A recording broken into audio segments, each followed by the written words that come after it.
Hotep, how's everybody doing today? Hey, it's Michael Imhotep, founder of the African History Network, host of the African History Network show. I'm a talk show host, researcher, lecture writer, and historian. It is Saturday, May 15th, 2021, and we are live. I want to come on for a few minutes and let you know about the online course that I teach on Saturdays. Ancient Kemet, the Moors, and the Maafa, Understanding the Transatlantic Slave Trade, what they didn't teach you in school.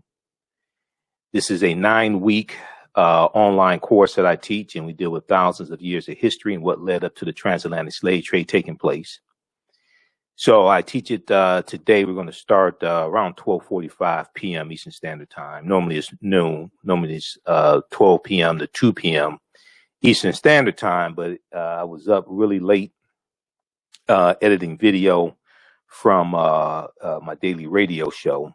So we're going to get started a little late today. And I'm waiting for people to log into the class also. So we deal with thousands of years of history, and we deal with what led up to the transatlantic slave trade taking place also. Okay. And, you know, in the past couple of weeks, if you watch my show, my show, we're on 6 days a week. There've been a lot of stories, news stories that deal with history.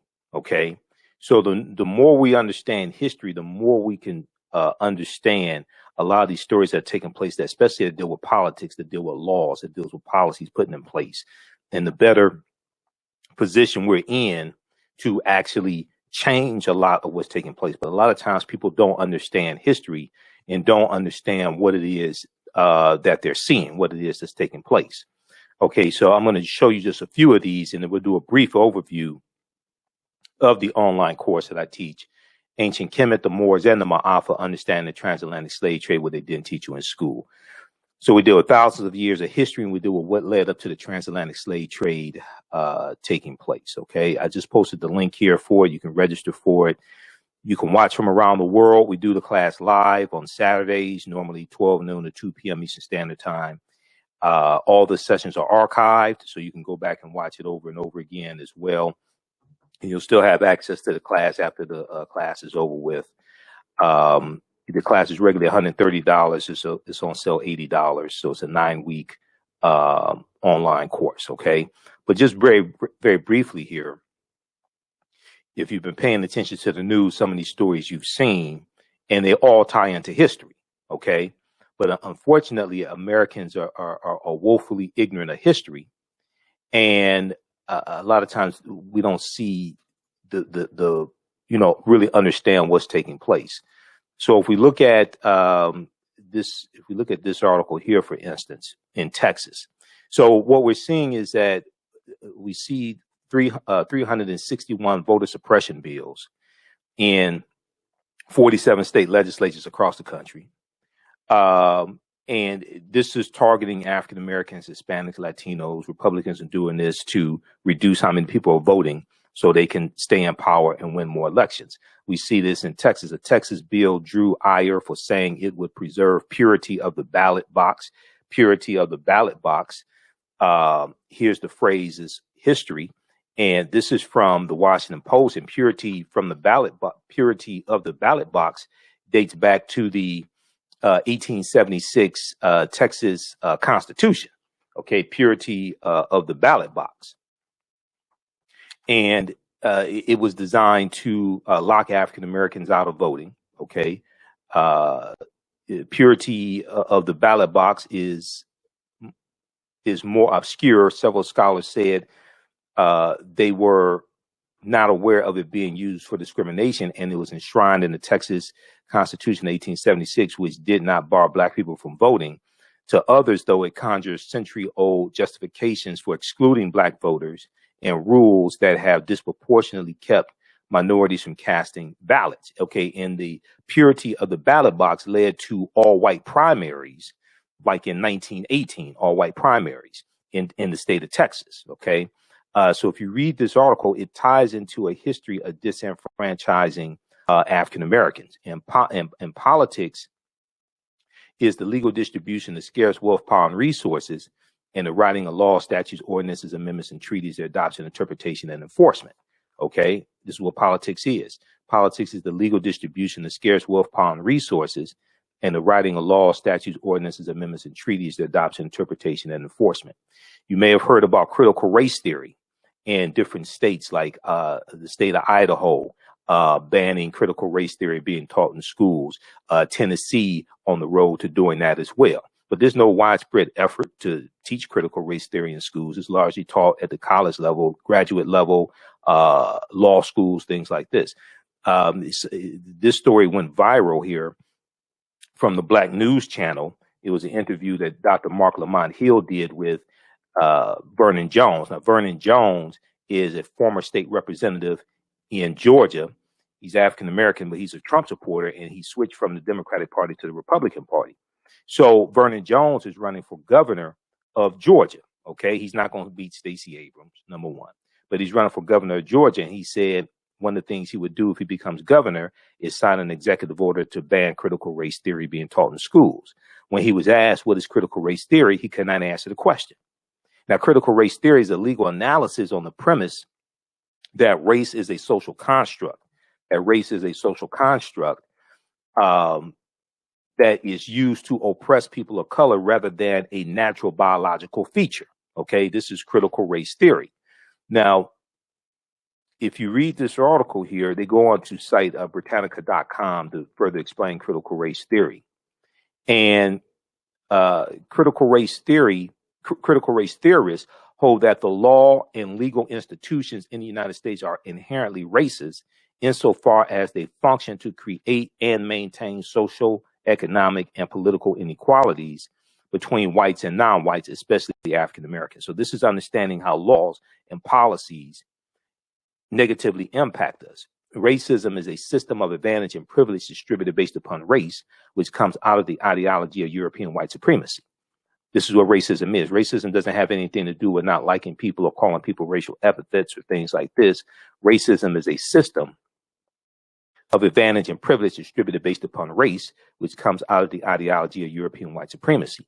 So the more we understand history and history and law intersect, okay, the more we understand history and law, the better we can understand how we got to this point, and the better we can understand what needs to be put in place, policies that need to be put in place, what we need to do to get to where it is that we want to, where we want to get. Okay, people's history and culture teaches them how to deal with the problems of the past, in the present, and the future to meet the needs of the community.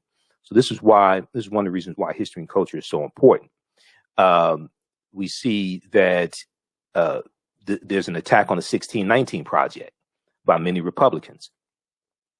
Senator Mitch McConnell sent a letter to the new Secretary of Education, Miguel Cardona, demanding that the Department of Education abandon curriculum in American schools that McConnell argues tells a revisionist history of America's founding. And McConnell claims these programs, such as the New York Times 1619 Project, reorient the view of American history, quote, away from their intended purposes toward a politicized and divisive agenda. So he doesn't want, and it was about 3 dozen Republicans that signed this letter, don't want the 1619 Project, don't want schools to be able to get grant money to teach the 1619 Project in schools. Okay, this is what this is about, and they don't want. Many Republicans don't want systemic racism taught in schools. They don't want the history of racism and different things like this to be taught in school. So read this article here. McConnell sends letter to Education Secretary demanding removal of the 1619 Project from federal grant programs. This is from CNN.com from April 30th, 2021. Okay, so we see all these different stories that deal with politics, but they tie into history. All right, we look at this one here.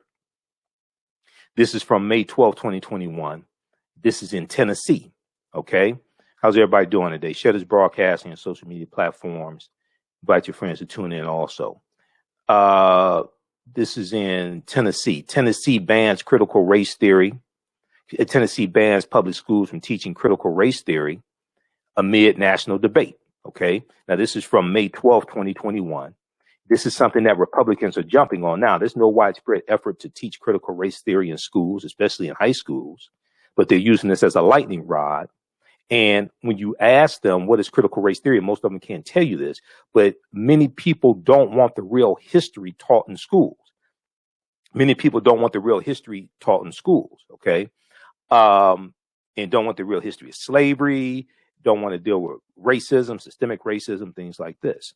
The Tennessee General Assembly has banned the teaching of critical race theory, passing a law at the very end of the legislative session to withhold funding from public schools that teach about white privilege, So you don't want people to learn about white privilege, to learn about racism, to learn about white supremacy, to learn about systemic racism, things like this, right?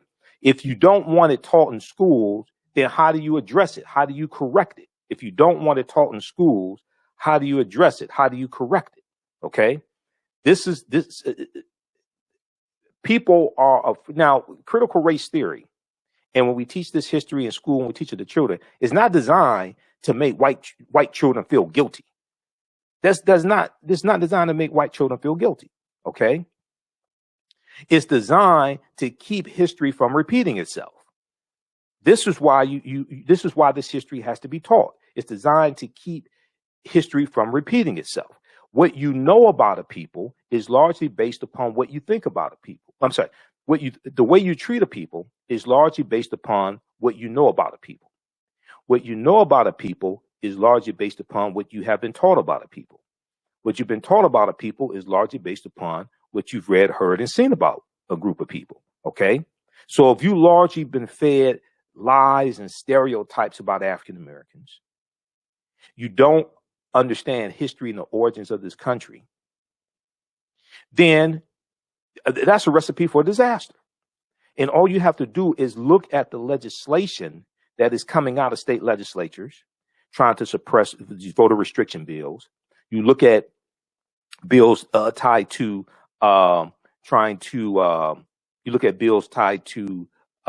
restricting what can be taught in schools, and you see that you're dealing with people who have a very poor understanding of history. Okay. And that's dangerous. That's dangerous when you have people who are ignorant of history crafting laws and policies that impact 330 million people. How's everybody doing today? Okay. Everybody share this broadcasting on social media platforms. We're just here for a few minutes. I want to give you an overview, a brief preview of the online course that I teach on Saturdays. It's a 9-week online course on Saturdays called Ancient Kemet, the Moors, and the Maafa, Understanding the Transatlantic Slave Trade, what they didn't teach you in school. Okay. So next class is going to be today. We're going to start up shortly here. So you can register for the class. It's normally 12 noon to 2 p.m. Eastern Standard Time, but we'll start a little bit later today. And you can register for the class and join us live in the class. We posted the link here. So we deal with thousands of years of history and what led up to the transatlantic slave trade taking place. You can also go to our website, AfricanHistoryNetwork.com. Right on the home page, scroll down. You'll see the information for the online course right here. Click here to register here. It takes you to the next page, and then click here to enroll. So the class is regularly $130. It's on sale $80.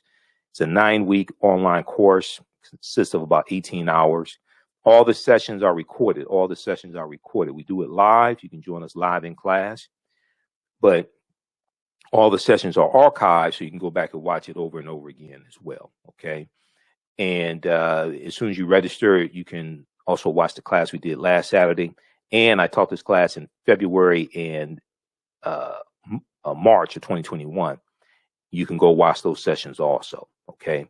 So, but we see all these stories taking place right now that in the news that deal with history. Okay. And they deal with policies and things like this. You had this one here out of, I think this was out of Tennessee. This was Jeff Lafferty out of Tennessee, Tennessee State Representative Jeff Lafferty, okay, who did not understand what the Three-Fifths Compromise of 1787 was in the U.S. Constitution, Article 1, Section 3, Article 1, Section 2, Clause 3 of the U.S. Constitution. GOP state lawmakers, the Three-Fifths Compromise was actually good. The Three-Fifths Compromise was actually good. In the course of arguing against teaching about systemic racism in schools, some GOP lawmakers suggest the original constitutional sin was somehow anti-slavery. The Three-Fifths Compromise was not anti-slavery. It was designed to keep the South from counting their slave population, counting the entire slave population, which would give them total dominance in the House of Representatives. So it was an agreement between the South and the North to count 3/5 of the population of those enslaved per state to determine how many seats in the House of Representatives states would have, slaveholding states would have. If they counted, the South wanted the full population counted, the North is saying, well, you don't even want to recognize them as being humans. So how are you going to count the full population? Okay. But no, that wasn't designed to abolish slavery or lead to abolishing slavery. No, not at all. So these are just a few, and there's a lot more if you watch my show daily. There are a lot more stories that tie into history. But I want to flip over to the PowerPoint presentation, because in the class we do a PowerPoint presentation also. And I just want to do a quick overview here to show you some of the content. So there was a study from the, here are a couple more articles as well, very quickly here. A couple more articles, recent articles: mock slave auctions, racist lessons, how U.S. history class often traumatizes, dehumanizes Black students. Okay, we see this often, especially during the month of February, where you hear about what I call slave lessons gone wrong, slave lessons gone wrong. And you'll hear about lessons dealing with African American history, and they'll have mock slave auctions and reenactments of different aspects of slavery and things like this. And this can be very traumatizing to students, but especially African American students. Then this one right here from, so this the first one was from USA Today. This one also from USA Today. Republican state lawmakers want to punish schools that teach the 1619 Project. Now, even though the 1619 Project is flawed, there are aspects that you can take from it to use as part of an overall curriculum, but it should not be attacked. Okay. I mean, this is white supremacy that we're looking at and trying to keep the real history of this country from being taught. There's a study from the Southern Poverty Law Center called Teaching Hard History, American Slavery, Teaching Hard History, American Slavery. And I referenced this study in the online class. You can download it from splcenter.org, Southern Poverty Law Center's website, Teaching Hard History, American Slavery, Teaching Hard History, American Slavery. It's a 52-page study that documents how the history of slavery is being incorrectly taught in schools all across the country and what could be done to more correctly teach the history. Okay.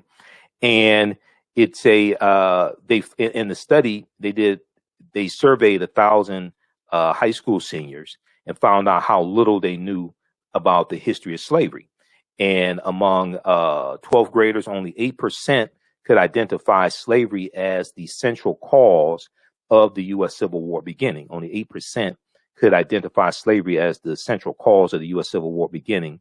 Fewer than 1/3, or 32%, could correctly name the 13th Amendment of 1865 as the formal end of slavery, with a slightly higher share, 35%, choosing the Emancipation Proclamation of January 1st, 1863, and fewer than 46% of high school seniors, 12th graders surveyed, of the 1,000 that were surveyed across the country, fewer than 46% could identify the Middle Passage as the transport of enslaved Africans across the Atlantic Ocean, okay, to North America.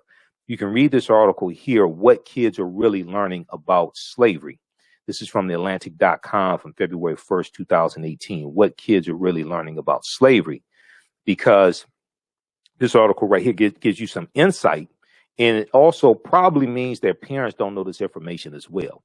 So if this is not corrected, these people grow up to be politicians, attorneys, judges, police officers, doctors, etc., and not really understanding how laws and policies shape history and how we got to this point, and what in the laws and policies that need to be put in place to correct the harmful policies. This is something that critical race theory looks at as well. And we have to understand that politics is the legal distribution of scarce wealth, power, and resources, and the writing of laws, statutes, ordinances, amendments, and treaties, their adoption, interpretation, and enforcement.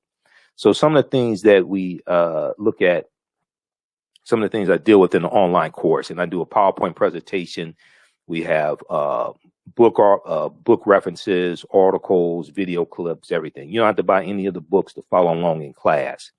But some books you may have on your shelf, like Before the Mayflower by Lerone Bennett Jr., also use The First Americans Were Africans, Documented Evidence by Dr. David Imhotep. And he actually spoke to my last class. I may have him speak again to this class.